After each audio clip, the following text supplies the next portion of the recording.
Have you ever wondered what games you should keep or you should lose? Find out here at Purge Reviews. Covil the Dark Overlords. This is an area control game where you're buying cards and upgrading your minions, I guess. So let's talk about what works for this game. This game starts off with the artwork. It's really cool. So you get a lot of parodies of like 80s cartoons and 80s references. You'll see Thundercats, Inspector Gadget. You'll see all the little things, He-Man, different stuff that you'll like. And it's really fun to see like Pinky and the Brain mixed with Professor X from X-Men. And part of the fun of playing this game is looking at all the references and finding them all. So the artwork is this like cartoony look, and it just blows it out of the water. This is artwork that you really, really want to look at. Super fun to play with. And the artwork has actually what got me to buy this game, the Kickstarter, and even take a look at it. I don't think I would have without this fantastic parody artwork. Absolutely love it and adore it. But what about the gameplay? Okay, the gameplay is going to be this area control game. And every round, if you control certain areas more than other people, you will get money. And money is the currency in this game. And that currency will allow you to upgrade your characters and get different variable powers and different abilities to fight melee or range. And that's what's going to drive the game. So you're going to be using these characters or purchasing these characters with the money that you have. Now, when you have the characters, you can use them in a couple of different ways. You can use them for their powers. They might have a power that's listed, and you would exhaust them by doing that. Or you can use them to fight other people over the control of the map. And that is a very good way. You can also use them to defend. So if somebody attacks you, if you have something that's good at defense, you might want to exhaust them and do that. And that leads to this whole exhaust system where you would put an exhaust token on them. Now, you can rest them by flipping it over to tired. They're still not usable yet because they're tired. And then you can rest them again in order to take that tired token off. And at the end of each round, everybody will move one step. So it's kind of like 2 is exhausted, 1 is tired, and then 0 is the ability to use them.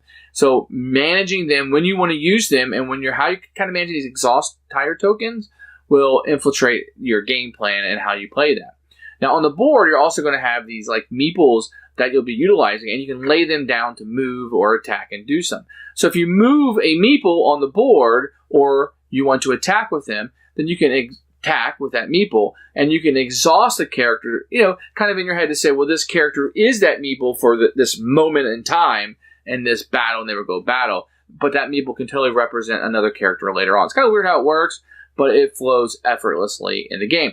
I really like this game as an area control game. I like upgrading my characters, I like getting that area control that's in it, and I like the parodies and cute artwork that's in it. It all comes together into a really, really good package.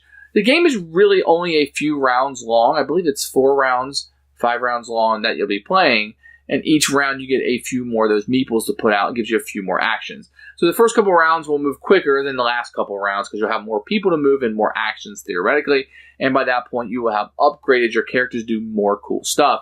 And a lot of the characters will give you bonuses and attacks, or either range or melee attacks, or defense bonus on certain areas on the board will have different terrain, and based on that terrain, they'll give you a bonus. So positioning your people properly, not only to get area control, but to maximize the bonuses that you'll have is a brilliant, brilliant package. There's a lot of decisions in this game, and because the game kind of ramps up to this larger game, and the game's fairly small, it's got a small footprint, and it plays out rather quickly, that towards the end of the game, your decisions are more plentiful, but those decisions you make are very, very, very important because there's only a few decisions you're going to be making in this game. It's a finite amount of decisions, but these decisions are important. It's not so important that if you make a bad mistake, you're just screwed for the rest of the game. It's not going to work that way, but I do like the decisions that are in this game. And this game really comes together. This is a package you're really going to like.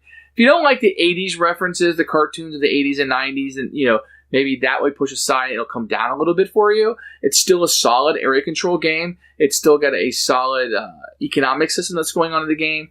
And I like how everything you do is worth money. So you have a fortress that you're defending, and that's worth victory points at the end of the game. Your money is victory points at the end of the game. Each of the characters you purchase, the cost of them, that gold you're spending, are still worth victory points in the game. And when you're buying new people, you will spend gold, but you will also take one of your players, give it up for the money that you spent on it, and buy something more powerful. I wish the deck came out where maybe the 2s and the 4s came out, and in the game the 12s are there. But you can definitely buy 12 on the first round. super powerful, but it may take up all your resources. Remember, you have a finite amount of time you can use these characters. Maybe once, twice, 3 times during a game is only use you're going to get out of them. And you can't upgrade somebody if they're tired. So you have that whole thing like, well, do I want to use them for what they are? Because I have this really important moment that's going on. Or do I want to use them to upgrade and kind of take that hit right now? So a few things to balance. It's not an overly complicated game. The game can be taught probably in about 10 minutes. The rulebook's really easy to get through. But the decisions are important, and it gives you those meaty decisions. That's good. It's not the heaviest of games. It's rather light. I'd probably say more on the light side than medium. There's a little bit going on. But it's a really, really fun game. Covil is what I actually tell you to check out. Maybe one you haven't heard of. But it's a pretty good experience, especially if you want something on the lighter level of area control, or maybe you don't like area control as much as other mechanisms. There's some really, really fun things to do in this game. There is direct player interaction. You'll be fighting with other people and playing off of that. So you will have the interaction with the other players. It is not a solo game, whatever, although it does have a solo implementation in the game. This game will be a complete keeper for me, and one I recommend for you to at least try to check out. Here's a box for Covil. The first thing you'll notice is just the really cute artwork on the front of it. You'll see a lot of parodies of different 80s and 90s cartoons and Lord of the Rings and Ninja Turtles and all kinds of stuff. And it has this gloss to it where the characters really jump off the top. Very attractive. It is a weird box. Like, it's really pointy around it. I don't know. It's just something that I noticed. It doesn't feel like most other boxes. When you open it up, now I have a Kickstarter version here, so mine might have some stuff that yours doesn't come with. I did get a sticker sheet for... These are go on the outpost. These are all the characters. I'm not really sure what the dinosaurs are for. I don't have that, so I'm not really sure what that is. You will get a rulebook, which I'll go through later on, but you do get a rulebook with it. Everybody will get a player mat in there, so you can hold the 5 cards for the henchmen, your overlord, and your trackers are up here. And you'll get one of these in each color. And these are really nice, actually, and they're very good quality, and I like them quite a bit. You're also going to get a series of boards. I'll tell you down here, this one's for 1 to 4 players. But I believe with the Kickstarter, it's a 3-player. You get an individual board for each player count between 1 and 4. You're going to get a number of cards, really cute artwork, very good quality. You're going to get a smaller set that will be your power relics. And you're going to get a number of tokens, which are really thick cardboard, and meeples. And I'll show you all those in the flow of the game. Not a custom insert, but it does fit the game okay. It could be a little bit smaller, but the maps need to fit in here. And they do not bend, so they are just kind of the size that they are, which makes the box neat. But the boxes are really good size. Taking a look at the rule book, it's a pretty good size rule book. When you open up, you're going to have a component list, which is fantastic. Some games leave that out, I don't know why. So you're going to have a list of all the components that you should have in it. Then you'll see setup explained and a picture of setup, which is a true time saver. Now the game, I'm not crazy about the rulebook, but I did learn it and was able to play it pretty well. So you're going to start with the phases. So here's morning and then afternoon, and then the actions you can do. And this will tell you what the little icons will do at the bottom of the cards and how they work. You got the free actions you can do, and then you can lie down. I almost wish the free actions were at the end of this section, but it's not. And you get an explanation of what all the troops can do and how combat kind of works through here. And then you finally have the night phase, which is the end, kind of a cleanup phase for the game. And it tells you about the final scoring. There is a solo variant at the end here, which is really, really nice. And then you'll have a gameplay and scoring summary on the back. So overall, the rulebook is pretty good. A little bit ambiguous at times. Was able to figure it out. Didn't really have too many problems, and we kept moving. But a pretty darn good rulebook, especially for a Kickstarter. So here's what the game will kind of look like set up. You're going to have a fortress for each player. It's going to be a 2-player game. And then each player will put 2 of their troops standing up where their fortress is. This will be the player mat down here, where you have your 5 henchmen. You'll have 5 hearts, and your smurfs will be your gold. And then you'll take a random dark overlord. And each of these are going to be a little bit different. You can see they have different attacks at the top. This one's range, this one's attack. It'll have a different power at the bottom, and each one will do a little bit something, so it'll be asymmetrical when you play. And I'll just put this one down as if he is playing here. You will also start the game out with 2 power relics, and these will have different powers on them and different costs associated with them. You also take the deck of mercenaries. You will count out 24. That will give you enough to have 6 out for each round. And then when the round is set up, you will put out 6 of these that will be available for purchase. When the game starts, none of them can be a 10. If a 10 came out, something with a value of 10, you would shuffle it back in and put a new card out.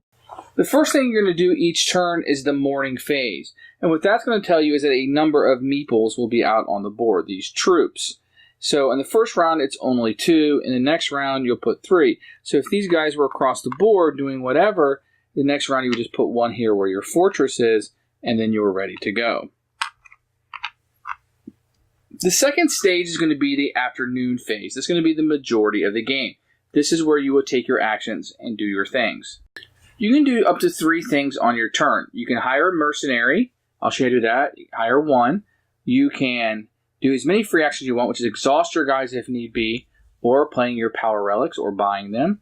And the third thing you do is you can place 1 of your troops down and take an action. So let's go through this rather quickly, or let's go through this rather slowly. So the first thing you do is buy a mercenary. And each of these mercenaries will have a different cost associated with it. This one would cost 6 coins, and this one would cost 4 coins. So if you wanted to purchase those, you can do so by spending your coins where your smurf is, and you can never have more than 5. So how would you buy a 6? Well, let's say I wanted to buy this one. I could give up one of my guys I already have. In this case, he is 0, and trade him in for that. Now, this one's not going to do me any good because he's 0. But let's pretend for a second that I had this guy that was worth 4. So I could give up this Care Bear Ewok, and it's 4, and put him back up available. So now anybody can purchase him. And I could take the 6, paying 2 more of my coins. 4 plus 2 is 6. I would now take him, and then I would have to put a tired on him to signify that I just purchased him, and he would be my availability. Now, if I didn't want to give up that character, I can always give up my relic cards. They have coins on them, still only use. So I could give up 2 of these coins, maybe rather than spending my gold, and I could have just discarded this for 2 coins. I gave up the 4 plus 2 is 6. So the 3 things that you can do is you can pay in coins, you can pay by giving up your characters and trading them in for something more expensive, or discarding your relic cards as coins. And that's how you would buy a guy. Remember, whenever you buy him, he will come to you tired. The second thing you do is you can exhaust one of your guys. If you look here, some of these characters here will say exhaust to move 1 troop, and usually give you an activity. So I would take an exhaust token, which is this guy drooling, put it on top of his head to show that he's been exhausted, and then I can move one of my troops without laying them down. So sometimes you can exhaust this to give you actions, or I could utilize one of my relic cards. Instead of paying it to pay for something, I could play it, and they're going to give you a power. Exhaust 1 minion from the enemy. That's really cool, because now I can exhaust one of your guys, and you can't use him. Or rest one of your guardians once. And resting, remember this guy just bought? Well, he is a guardian. If you look up here, there's a text on him that says guardian. So I could rest him 1 time, taking this off, and thus letting him become available. So these will have exhaust, and you can flip it over for tired. Remember, I got to rest him once, so he would come off if I utilize that card. The good thing about utilizing this card is I got to rest him, but I also get 2 defense for the whole round, which is pretty cool. I put that in front of me. That's what I can do. So as a free action, I can exhaust as many of these guys that allow me to take the available action or play these relic cards. I can also purchase these relic cards for 3 coins at any point. So if I want to get another one, I can just spend 3 coins over here and get another relic card. And the last thing you do on your turn is you can lay down one of your guys. And what that's going to allow you to do when you lay him down is say I can move him to an adjacent space. Or I could attack if there was somebody bad here. So if there was somebody here, I could attack with him. Or I could lay him down and just get a free coin. Remember, if I'm at 5, I'm at the max, so I wouldn't do that. If I was on 3 and I laid him down, I could get a free coin. Or if my fortress had been penalized or injured, I could heal it 1 space by laying down the 1 guy. Now, attacking is pretty easy. So let's say I wanted to attack this guy. I would lay him down and say, hey, I'm attacking this guy. And let's say I wanted to attack him with this one. So I'd pick one of my people, and I would exhaust him by putting a token on him, and I would have 3 attack. Now, red is melee, and yellow is range. So if I want to get somebody range, I must be adjacent to them. So I couldn't do a range attack when I'm here, but perhaps I could do a range attack with this guy if I wanted to. But I'm going to do it with this attack, which is melee. So that gives me 3. Now I could play any of my relic cards. This one right here gives me a +2, and that's really handy. So let's say I played that. Now I would have 5, and I could look at any of my cards and see if I get a bonus. Let me show you an example of this. So this guy, he always gives me a bonus if I'm in water of a +1 fighting, +1 defense. That doesn't really help me in this situation, but is a pretty good example of what it could be. This guy right here, always, whether he's exhausted or not, gives me 1 attack if I'm in one of these 2 areas. You always get bonuses from these guys if possible. Your relics can give you a bonus, and then the character. So I would have a total of 5 here. Now my opponent may want to play a card for the defense. So my opponent, this is his blue card. He could exhaust this guy to use this 1 defense up here. Then he can play his relic cards and bonuses that he may have to defend me. If he equals his defense to the attack or more, then nothing happens. He successfully defended me. If I won, then I would lay him down and I would get 2 coins. Remember, I can never have more than 5. If he was already laying down and I defeated him, then he would come off the board and he would be replenished in the next round. So that's kind of how attacking works. It's very, very simple. And that would continue to happen with people taking those 3 actions on their turn until when you get to the end of a turn, all the meeples or troops are laying down and it gets back to the first player, then the round ends and you move to the night phase. The night phase is going to be a cleanup phase. So the first thing you do is discard all used power relics. You will also get rid of all these guys in this stack, and a new stack of 6 would come out for the next round. So whatever's there, whether it's been recycled or not, you're always going to get a new 6 that come out. And then you're going to generate money. And it's going to be, other than a tax, it's going to be the number 1 way to get money. So whoever controls, you're going to go through each area, the green, the mountains, the desert, and the water. Whoever controls the most areas, which means they have dominance there, will score points. You'll get 2 gold for each of the areas. So we'll look at the green right now. With the green, red has dominance here because he has more people than blue, 1-0. And no other green area is occupied. So in that case, green would have dominance over, red would have dominance over green, giving him 2 coins. Remember, you cannot have more than 5. Now with the gold, red has dominance here because he's the only person here. And blue has dominance. They equal have 1, so nobody would get the gold for that. And then let's say green had blue, and blue was here, and blue was here. And red was here. So green has 2-1. That means he has 1 dominance here. Blue is 2-0, 1-0. They have 2 areas, so green's 1. So blue would get the 2 coins. And that's how you're going to generate money a lot of times. And when you're doing the area control portion of the game, you want to be cognizant of them. Now, if you're in this area in the center here that has this area right here that has the symbol, that's the town square. Anybody that's here at the end of the round will get a free power relic card. Remember, they're usually $3. But for everybody that draws a card, you put a mercenary out. And if all 5 mercenaries ever get out of the board, they will attack these guys, and they will attack with a 3. And you can defend against it per normal. And each fortress that's not knocked down will also have to defend against the mercenaries. So it can be a very powerful way for these guys to kind of knock things up and shift things around. The first player marker will then shift to the next player, and you'll be ready to start the morning phase again. And that's pretty much how Covil acts and operates. You'll be playing for 4 rounds only. So, at the end of the round also, each of these guys will rest 1. So if you were exhausted, you'll become tired. If you're tired, it will come off. So utilizing these guys, you can't necessarily do it every single round because there just won't be enough time to continue to utilize them. So utilizing them at the best time and the timing aspect of when you use your guys is very, very important. Who should buy this game? I'm going to recommend this game to anybody who wants a lighter area control game that really likes those 80s and 90s references that are in this, the parodies that are going on with a lot of cartoons and stuff. I think you're really going to like that. The younger kids, maybe who've never heard of these references, probably won't like it as much, but if you're a fan of He-Man and Pinky and the Brain and stuff like that, it's going to be some really Thundercats, going to be some really cool stuff in this game for you to kind of just pick apart and say, oh, I get that reference, did you get that? And that's really, really neat. The game itself is very cool. I like upgrading the characters. I like buying it. I like the economic system. And I like the area control. The package works for me. What I'm going to tell you to check out, it's a keeper for me. Thanks for watching the video. I really appreciate you tuning in. If you liked it, please please like it and hit that little subscribe button. That really helps out the channel, lets us know that you're getting the videos that you want. If you agreed or disagree with what I said, feel free to comment below. I'd love to hear what you have to say, and I promise that I will comment back. Thanks for watching, and everybody else, keep playing games.